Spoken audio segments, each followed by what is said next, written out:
ಸಂಘಟನೆಗಳ ಕರ್ನಾಟಕ ಬಂದ್ಗೆ ಬಿಜೆಪಿ ಬೆಂಬಲ ವ್ಯಕ್ತಪಡಿಸಿದೆ. ಕರ್ನಾಟಕ ಬಂದ್ಗೆ ಸಂಪೂರ್ಣ ಬೆಂಬಲ ಅಂತ ಆರ್ ಅಶೋಕ್ ಹೇಳ್ತಾ ಇದ್ದಾರೆ.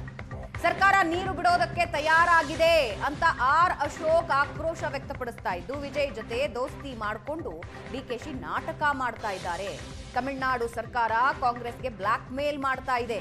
ಬಂದ್ಗೆ ಸಂಪೂರ್ಣ ಬೆಂಬಲ ಅಂತ ವಿಪಕ್ಷ ನಾಯಕ ಆರ್ ಅಶೋಕ್ ಹೇಳ್ತಾ ಇದ್ದಾರೆ.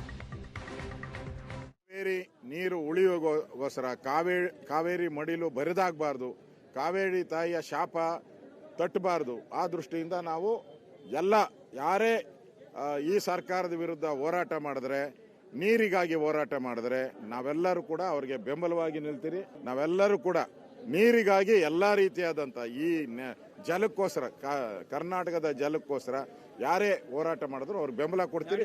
ಅವಾಗೆ ಬಿಡಕ್ಕೆ ರೆಡಿ ಮಾಡ್ಕೊಂಡಿದ್ದಾರೆ. ಸೋಮವಾರ ಮಂಗಳವಾರ ನೀರು ಬಿಡಕ್ಕೆ ಅವಾಗೆ ರೆಡಿ ಮಾಡ್ಕೊಂಡಿದ್ದಾರೆ. ನೀರು ಬಿಟ್ಟೇ ಬಿಡ್ತಾರೆ. ಹಂಗೆ ಮ್ಯಾಚ್ ಫಿಕ್ಸಿಂಗ್ ಮಾಡ್ಕೊಂಡಿದ್ದಾರೆ. ಯಾರು?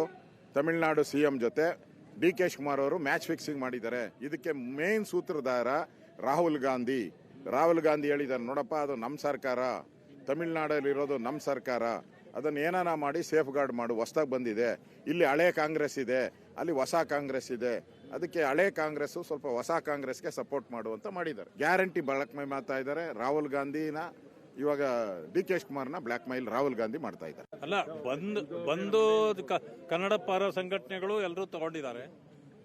ಈಗ ರೈತರ ಹಿತವೇ ನಮಗೆ ಮುಖ್ಯ, ಕನ್ನಡ ನಾಡಿನ ಅಸ್ಮಿತೆಯೇ ನಮಗೆ ಮುಖ್ಯ. ಆದ್ರಿಂದಾಗಿ ಅವ್ರ ಜೊತೆಯಲ್ಲಿ ಕೈ ಜೋಡಿಸಲಿಕ್ಕೆ ನಮ್ಮ ನಾಯಕರುಗಳು ಕೂಡ ನಾವು ಕೂಡ ತೀರ್ಮಾನ ಕುಳಿತು ಮಾತಾಡ್ತೇವೆ.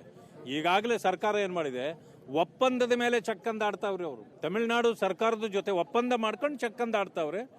ಇದು ಇವತ್ತೇನು ಮಾನ್ಯ ಮುಖ್ಯಮಂತ್ರಿಗಳು, ತಮಿಳುನಾಡು ಮುಖ್ಯಮಂತ್ರಿಗಳು ಬರ್ತಿದ್ದಾರೆ, ಇದೆಲ್ಲವೂ ಕೂಡ ಅವರ ಸಿನಿಮಾ ಸ್ಟೈಲ್.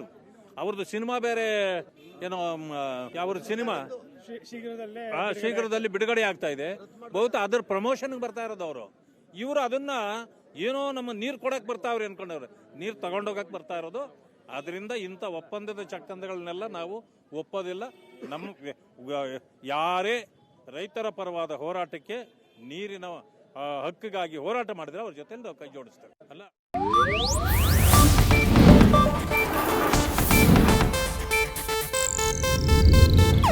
ಇದು ಏಷ್ಯಾನೆಟ್ ನ್ಯೂಸ್ ನೆಟ್ವರ್ಕ್ ಪ್ರಸ್ತುತಿ.